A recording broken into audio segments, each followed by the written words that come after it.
Audio Jungle.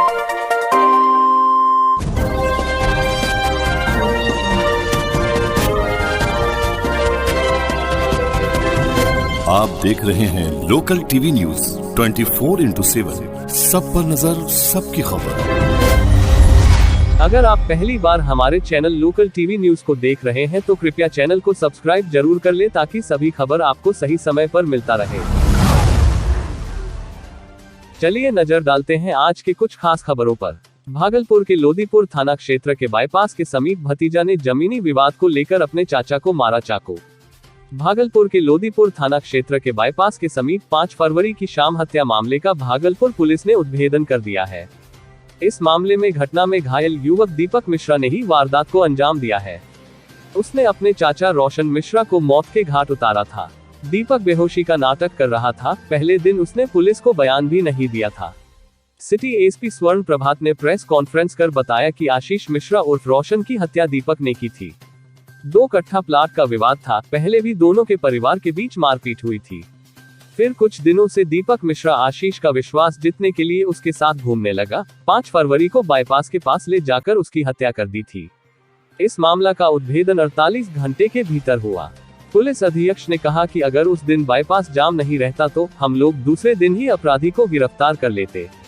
जाम कर रहे लोगों विधि व्यवस्था की स्थिति उत्पन्न करने के विरुद्ध धारा 353 के तहत एफआईआर दर्ज कर कार्रवाई की जा रही है। बता दें कि हत्या के बाद बाईपास पर 5 घंटे तक बवाल हुआ था। वैजानी के लोगों ने सड़क जाम कर जमकर प्रदर्शन किया था। 5 दिनों के अंदर गिरफ्तारी की मांग पर सभी प्रदर्शनकारी अड़े थे, पर पुलिस ने महज 48 घंटे के अंदर अनुसंधान कर दीपक को गिरफ्तार कर लिया। भागलपुर से विवेक कुमार की खास रिपोर्ट। सर 2 चीजें, लॉ एंड ऑर्डर की समस्या इसने खुद उत्पन्न कराई थी कुछ लोगों को बोल के। दीपक कुमार मिश्रा जो है, जिस चाकू से उसने आशीष मिश्रा की हत्या की, उसी चाकू से अपने हाथ में भी जख्म कर लिया था और खून से लथपथ था। तो शुरू में पुलिस समझ नहीं पाई कि इस पे वार हुआ है या इसने खुद से अपना हाथ में जख्मी किया है।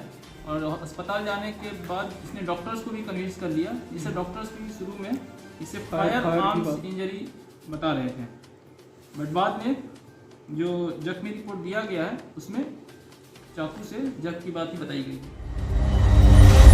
इस मामले का चूंकि इस कमान आपके हाथ में था, नेतृत्व आप कर रहे थे, एसएसपी साहब का पूरा दिशा निर्देश था कि शीघ्र अतिशीघ्र जो है इसका जो उद्भेदन हम लोगों को करना था। और जिस तरीके से आप लोग इस क्रम को देख रहे होंगे, जितना घटनाक्रम को कि मर्डर होता है और पुलिस जो है उक्त स्थल पे पहुंचती है और एक तरह से लॉ एंड ऑर्डर का सिचुएशन भी क्रिएट होता है उसमें। और कहीं ना कहीं इन्वेस्टिगेशन में ये चीज़ एक तरह से बाधा उत्पन्न हुआ था हम लोगों को। इनफैक्ट हम लोग को 24 घंटे के अंदर इस चीज़ का हमने उद्भेदन कर लिया था। हम लोग बस आप लोग को डिस्क्लोज करने के लिए एविडेंसेस कलेक्ट कर रहे थे। और जिस तरीके से एफएसएल टीम का इसमें योगदान रहा है और जिस तरीके से हमने पूरे स्टोरी को रीस्ट्रक्चर किया है और रिकन्स्ट्रक्ट किया है, वो बिल्कुल साइंटिफिकली किया है। हमने सीडीआर जो भी इश्यूज़ उठाया गया था, जैसे कि लास्ट कॉल और कौन कौन से कॉल आए थे, उसको भी हमने अच्छे से विश्लेषण कर लिया, जिसके अंदर कुछ भी संदिग्ध चीज़ नहीं देखा, क्योंकि उनके भाई का कॉल था। तो कोई चीज़ें थी और कभी कभी ऐसा भी लगा कि इन्वेस्टिगेशन को थोड़ा सा मतलब दूसरे वे में ले जाया जा रहा था। लेकिन उसको पुलिस ने अपने अनुसंधान से उसको त्वरित अपना काम। कैसा फील कर रहे हैं सर? नहीं, ये मतलब अच्छा लग रहा है, ये सफलता है। और ये सफलता का श्रेय मैं एसएसपी साहब को देना चाहूँगा। ये उपलब्धि भी मॉनिटरिंग कर रहे थे और मेरे जितने साथ मेरे टीम में जो भी थे, जितने भी पदाधिकारी थे मेरे, उन्होंने बहुत 2 दिन इनफैक्ट कोई रात दिन काम किए। और हर एक एंगल, जो भी एंगल आप लोगों ने, मीडिया वालों ने रखा था हमारे सामने, जैसे कि आपने एंगल रखा था, जमीन विवाद का एंगल रखा था, जैसे कि मृतक के भाई ने जो लिखित आवेदन दिया था उसमें किसी पे शक जाहिर किया था, तो ये सारा एंगल और जो सीडीआर का एंगल और विश्लेषण का, इनफैक्ट एफएसएल का एंगल, और जो भी हमने कपड़ा भी जब्त किया है, एफएसएल टीम को भेजा है, जो दीपक जो खून उनके ऊपर था, जो कि बिल्कुल संदेह का विषय है। और दूसरा, जिस तरीके से रिकवरी हुआ नाइफ का, वेपन का, जिसे उनके ऊपर अटैक किया गया, तो ये सारा जो विश्लेषण किया गया, एफएसएल टीम का भी इसमें बहुत बड़ा योगदान है। और इसको बहुत अच्छे से हमने रिकन्फिगर किया, पूरे स्टोरी को रिकन्स्ट्रक्ट किया, जिससे कि हम लोग कड़ी को जोड़ सके और मुझे लगता है कि ये पूरी टीम का सफलता है और एसएसपी सर का डायरेक्ट मॉनिटरिंग था, इसमें हम लोग उनसे जुड़े हुए थे और इसमें हम लोग 24 घंटे के अंदर सफलता पाना। सम्मानित भी जो है एक खुलासा भी आपके समझ हम लोग कुछ दिनों में कर देंगे। आज भी एक घटना हुई है सर, आज का यूडी केस उसमें किया गया है, उनके परिजनों से बात किया जा रहा है और पोस्टमार्टम रिपोर्ट आएगा तो उसमें समुचित सेक्शन में प्राथमिकी दर्ज हो उचित कार्रवाई की जाएगी।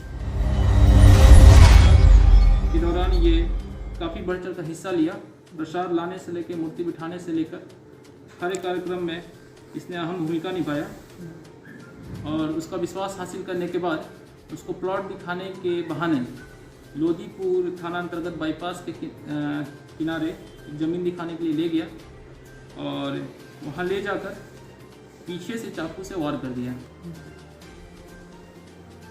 वहाँ से आशीष मिश्रा भागने की कोशिश किया बट इसने इसे पीछे से पकड़ा और उसके गले पर चाकू से 2 प्रहार किया और इसके बाद आशीष मिश्रा वहीं पर गिर गया और उसकी मृत्यु हो गई।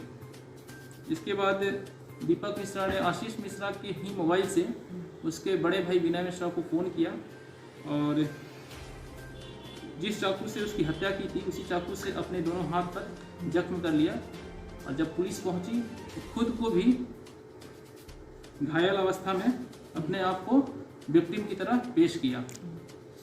शुरू में पुलिस उसे अस्पताल ले गई और बाद में अनुसंधान के क्रम में हम लोगों ने तकनीकी साक्ष्य जुटाए और उस तकनीकी साक्ष्य के आधार पर पता चला कि दीपक मिश्रा ही इस घटना में शामिल था। पीओ विजिट किया गया, वहाँ से जो चाकू प्रयुक्त किया गया था उसकी बरामदगी की गई, वहाँ से ब्लड सैंपल कलेक्ट किए गए हैं, सीसीटीवी फुटेज की जांच की गई है। तकनीकी साक्ष्य के आधार पर हॉस्पिटल से डिस्चार्ज होने के बाद दीपक मिश्रा का फिर से बयान लिया गया और उसने भी अपने कन्फेशन में इस घटना में अपनी संलिप्तता स्वीकार की है। आगे की कार्रवाई की जाती है।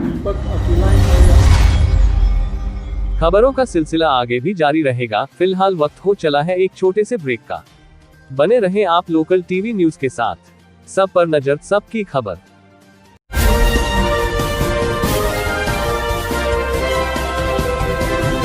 आप देख रहे हैं लोकल टीवी न्यूज 24x7, सब पर नजर, सबकी खबर।